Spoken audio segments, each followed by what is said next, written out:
स्वागत है आप सभी के पसंदीदा यूट्यूब चैनल रहा एजुकेशन में 69,000 भर्ती आज के प्रमुख अखबारों से कई महत्वपूर्ण अपडेट को कवर करेंगे, जिनमें प्रमुखता से बात करेंगे सुप्रीम कोर्ट प्रश्नों के विवाद में सरकार को बड़ी राहत।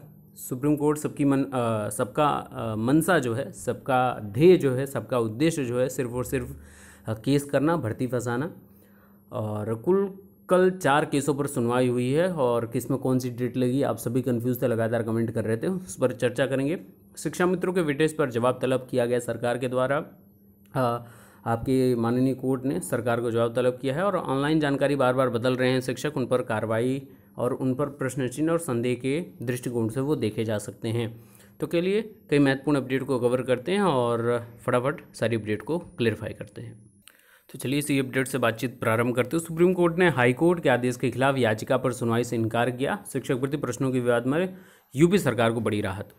अब 69 शिक्षक भर्ती में कब क्या हुआ है, 1 दिसंबर 2018 को लिखित परीक्षा का आदेश, 6 जनवरी 2019 को परीक्षा, यानी 1 दिसंबर को जीओ जारी हुआ। और देखिए मैंने ये कई बार बोला है, अगर आप वीडियो मेरे फॉलो करते हो, मैं बार बार बोल रहा हूँ कि जितने भी केसेस करने हो आप करते रहिए, लेकिन सबसे इम्पॉर्टेंट है मूल रूप से जो भी भर्ती का जीओ होता है, सबसे इम्पॉर्टेंट गवर्नमेंट ऑर्डर जो जिसको हम लोग बोलते हैं, क्योंकि जवाब तलब हर बार सरकार से ही किया जाएगा और सरकार हर बार इसी जीओ के स्पष्टीकरण पर, क्योंकि कोई भर्ती होती है उसका मूल जो होता है विज्ञापन जीओ होता है, उसी के अनुरूप उसको काम करना है, सीधी और स्पष्ट बात है।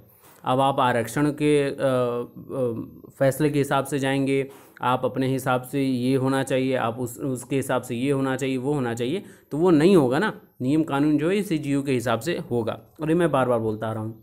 उच्चतम न्यायालय ने यूपी सरकार को बड़ी राहत देते हुए शिक्षक भर्ती परीक्षा 2019 के उत्तर कुंजी को जारी करने की अनुमति देने वाली इलाहाबाद हाई कोर्ट के फैसले को बरकरार रखा है और शीर्ष अदालत ने इस फैसले के खिलाफ आए उम्मीदवारों की अपील को खारिज कर दिया है। इस परीक्षा में 69 शिक्षकों की भर्ती की जा रही है। उत्तर प्रदेश सरकार ने इस मामले में उत्तर कुंजी जारी करने की अधिसूचना जारी की थी। इस पर उच्च न्यायालय की एकल पीठ ने रोक लगा दी थी, लेकिन खंडपीठ ने एकल पीठ के फैसले को पलटते हुए सरकार की अधिसूचना सही ठहराया है। उम्मीदवार इसके खिलाफ उच्चतम न्यायालय आए थे। यूपी सरकार की ओर से सॉलिसिटर जनरल तुषार मेहता और राकेश मिश्रा ने न्यायमूर्ति हेमंत गुप्ता की पीठ में बहस की। उन्होंने कहा कि रणविजय केस 2018 में स्पष्ट कहा गया है कि जब भी भर्ती परीक्षा के प्रश्नों के उत्तर सही होने में कोई संदेह होगा तो उसका लाभ परीक्षार्थी को नहीं बल्कि परीक्षा अथॉरिटी को जाएगा। उन्होंने कहा कि हाईकोर्ट की एकल पीठ ने इस फैसले की अनदेखी करके पूरी भर्ती प्रक्रिया पर रोक लगा दी है और इस पर उन्होंने कहा कि शिक्षा मित्रों के लिए कट ऑफ अंकों को लेकर भर्ती का ये मामला पहले से ही सुप्रीम कोर्ट में विचाराधीन है, लेकिन कोर्ट ने भी पूरी भर्ती नहीं रोकी, सिर्फ और सिर्फ 37,339 पद खाली रखने को कहा है। तो ये कहने के अब सोचिए, अब सिंगल बेंच का जो ये जजमेंट आया वो पूरी काउंसलिंग प्रक्रिया को रोक दिया गया। अब आज वो निराधार साबित हो जाता है, तो इसमें अहित, इसमें परेशानी, इसमें प्रताड़ित कौन हो रहा है, सिर्फ और सिर्फ अभ्यर्थी हो रहे हैं जो 67 वैलिड अभ्यर्थी इसमें जो हैं, मैं फर्जियों की बात नहीं करता, बार बार बोल रहा हूँ, इसमें इनका अहित हो रहा है। जो काउंसलिंग स्थल से वापस आए हैं मायूस चेहरे लेकर अपने घर वालों के सामने, उनका अहित हुआ। तो अब इसकी जवाबदेही कौन तय करेगा? सिंगल बेंच का वो जज करेंगे, सिंगल बेंच करेगा, कौन करेगा? इसकी जवाबदेही ये सबसे इम्पोर्टेंट बात होनी चाहिए। दूसरे महत्वपूर्ण खबरों पे आ जाते हैं। केएल पटेल जो हैं, पूर्व में भी धांधली के आरोप में उनकी गिरफ्तारी हुई है, फिर छूटे हैं कई महत्वपूर्ण, ये फर्जी लोग हैं और एसटीएफ इनकी जांच पड़ताल कर रही है। अब ये भागे पराए रहे हैं, जहाँ तक भागना भागे। जो फर्जी लोग हैं और जिनकी वजह से सही और योग्य अभ्यर्थी परेशान हो रहे हैं, वो कहाँ तक भागेंगे? पकड़े जाएंगे और अच्छे से खातिरदारी भी होगी। दूसरी महत्वपूर्ण बात पे आ जाते हैं। अध्यापक भर्ती में काउंसलिंग के लिए शर्त मनमाना पूर्ण, हाईकोर्ट का ये आदेश है। इलाहाबाद हाईकोर्ट ने सहायक अध्यापक भर्ती में चयनित पहले से कार्यरत अध्यापकों को काउंसलिंग में शामिल होने के लिए नियोक्ता से अनापत्ति प्रमाण पत्र लाने की शर्त को प्रथम दृष्टया मनमाना पूर्ण करार दिया है। कोर्ट ने कहा है कि ऐसी शर्त लगने का विधिक आधार नहीं है। टीचर की जो पॉपुलेशन रेशियो का आधार याचियों की राह का रोड़ा नहीं बन सकता है। कोर्ट ने सोनभद्र के राघवेंद्र प्रताप सिंह सहित 15 लोगों को सहायक अध्यापक भर्ती की काउंसलिंग में शामिल करने व परिणाम घोषित करने का निर्देश दिया है। यह आदेश न्यायमूर्ति जे मुनीर ने दिया है। याचियों की ओर से अधिवक्ता प्रशांत मिश्र को सुनकर दिया है।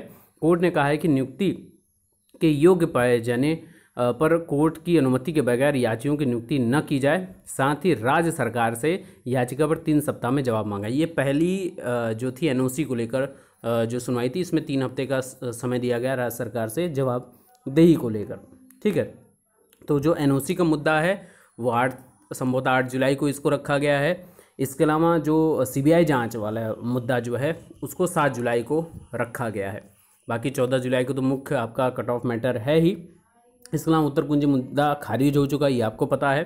तो ये जो प्रमुख 3 से 4 सुनवाइयाँ थी वो प्रमुखता से आपके समक्ष यहाँ पर देखने को मिली हैं। अब इम्पॉर्टेंट बात यहाँ पर ये है, शिक्षा मित्रों के वेटेज पर जवाब तलब की बात की जा रही है। इलाहाबाद हाईकोर्ट ने 69,000 अध्यापक भर्ती में पत्राचार की बजाय रेगुलर बीटीसी कोर्स करने वाले शिक्षा मित्रों को 25 अंक का वेटेज नहीं देने के मामले में, भैया यहाँ फिर से देखिए 25 अंक, इतना गुमराह किया गया है। 25% या 25% को 25 अंक लिख कर हर जगह सबके आंखों के सामने बस 25 अंक ही आता है। तो जहाँ पर भी ये चीज़ छपे तुरंत उस पर प्रश्न चिन्ह लगाइए और उनसे बोलिए कि 25 अंक, अगर आपको अंक में ही छापना है तो यहाँ पर संभवतः 63 अंक यहाँ पर लिखा करिए। 63 अंक का वेटेज नहीं देने के मामले में राज्य सरकार की ओर से विशिष्ट शिक्षा परिषद से जवाब मांगा है। यह आदेश न्यायमूर्ति जे मुनीर ने सर्वेश कुमार व अन्य की याचिका पर अधिवक्ता सीमांत सिंह को सुनकर दिया है। एडवोकेट सीमांत सिंह का कहना है कि याची शिक्षा मित्र प्राथमिक स्कूल में पढ़ा रहे हैं, उन्हें 10% का वेटेज देकर रेगुलर बीटीसी कोर्स कराया गया था। कोर्स पूरा करने के बाद उन्हें फिर शिक्षा मित्र के पद पर ज्वाइन भी दी गई। 69 सहायक अध्यापक भर्ती के आवेदन में याचियों ने खुद को शिक्षा मित्र दर्शाते हुए कॉलम 14 में बीटीसी का माध्यम रेगुलर दर्शाया। इसके बावजूद उन्हें 63 अंक का वेटेज नहीं दिया गया है, जिससे याची चयन से वंचित हो गए हैं। याचियों ने आवेदन में अनुभव प्रमाण पत्र भी लगाया है और अब भी वे शिक्षा मित्र के तौर पर कार्यरत हैं। तो उनको वेटेज नहीं मिलेगा जिन्होंने कॉलम में शिक्षा मित्र नहीं भरा है, सीधी और स्पष्ट बात। और इसका पूरा डाटा सरकार विशिष्ट शिक्षा परिषद के पास है, किसी के कहने से कुछ नहीं हो जाएगा। दूसरी इंपॉर्टेंट बात, ये 25 अंक वाला नहीं है, 25% यानी कि 62.5 अंक, यानी कि ओवरऑल 63 अंकों के बराबर है। तीसरी महत्वपूर्ण बात, शिक्षा मित्र अपने पद पर शिक्षा मित्र रहते हुए आपका जो कह सकते हैं ना कि मानदेय लेते हुए पैसा उनको मिल रहा था, सैलरी मिल रही थी। उसके बाद इन्होंने डिस्टेंस कोर्स से बीटीसी किया, रेगुलर की जगह पत्राचार से किया। दूसरी और अगली महत्वपूर्ण बात कि जो 8018 शिक्षा मित्र बंधु हैं, अब वो ये सोचें कि वो 8018 2 साल से चयनित होने के बावजूद भी शिक्षा मित्र बने हुए हैं और उनको जो मिलना चाहिए सैलरी उसके हकदार अभी नहीं हुए हैं। अभी तक उनके ऊपर ठप्पा सिर्फ और सिर्फ शिक्षा मित्र का है। तो वो कब तक जायज़ होगा, कितना जायज़ होगा?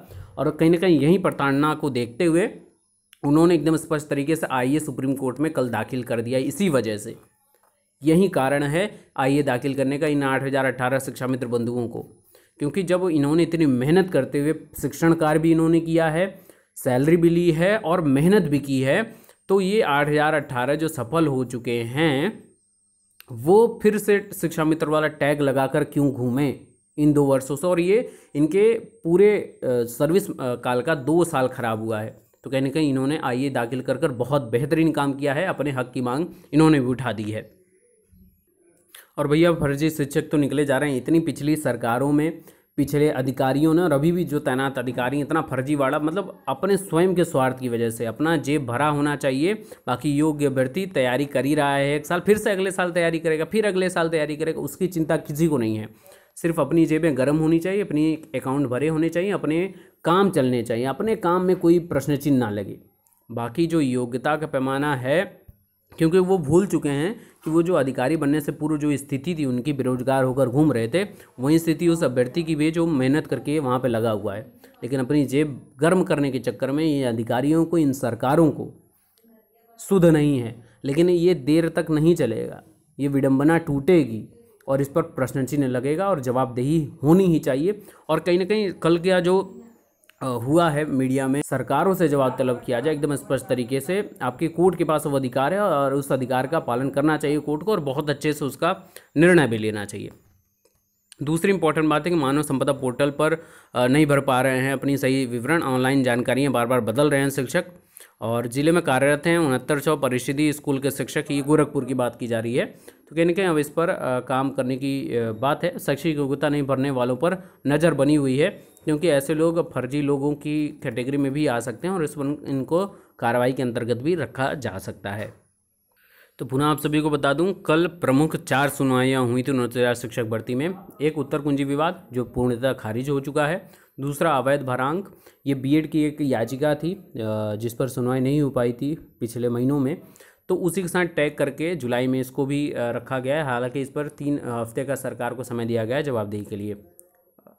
सीबीआई जांच व भर्ती रद्द के प्रकरण को 7 जुलाई को रखा गया है और 19वीं प्रकरण को 8 जुलाई को लगा दिया गया है। तो ये पूरी चारों केसेस की अपडेट आप लोगों के लिए एक ही बार में। बाकी के लेटेस्ट अपडेट के लिए बने रहिए। धन्यवाद।